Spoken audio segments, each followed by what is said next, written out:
Ambassador, the significance of this and what viewers should know? Viewers should know that the president has once again put on the table any number of facts that are not facts whatsoever in his mind.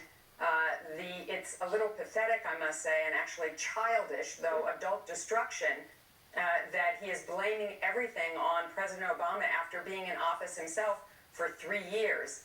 The facts are that after the Joint Comprehensive Plan of Action, the nuclear deal was signed, people in Iran were elated as opposed to chanting death to America.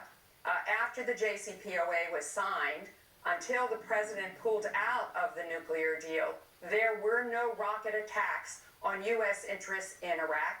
There were no drone strikes. There were no end to Saudi oil fields. There was none of what we are facing today. That all has come after the president pulled out of the nuclear deal. Where the money is concerned, as the AP reported, indeed, the $150 billion was all Iranian money frozen in foreign bank accounts. Former Secretary of Treasury Jack Lew, in fact, said at the time about $50 billion of that was Chinese loans that probably weren't any good. Another $50 billion were bad loans that were never going to be collected, which left them with $50 billion, most of which they would keep in foreign accounts for general commerce and trade.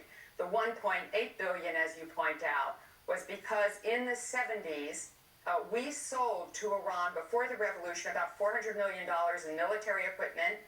We never sent it to them because of the Iranian Revolution at The Hague.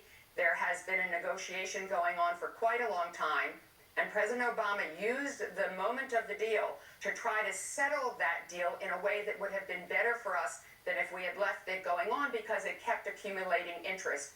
And so most of that money was interest. Only $400 million in cash was given to the Iranians, the rest of the interest to be paid down the road. So lie after lie, quite frankly, was put on the table today, and it is really pathetic that the president constantly is in competition with President Obama when in fact he should be protecting the national security of the United States. I will say, Ambassador, having followed your public statements and career, you sound more stark than other times when you use more diplomatic language. So it's interesting, given the stakes and that you want to draw a line here.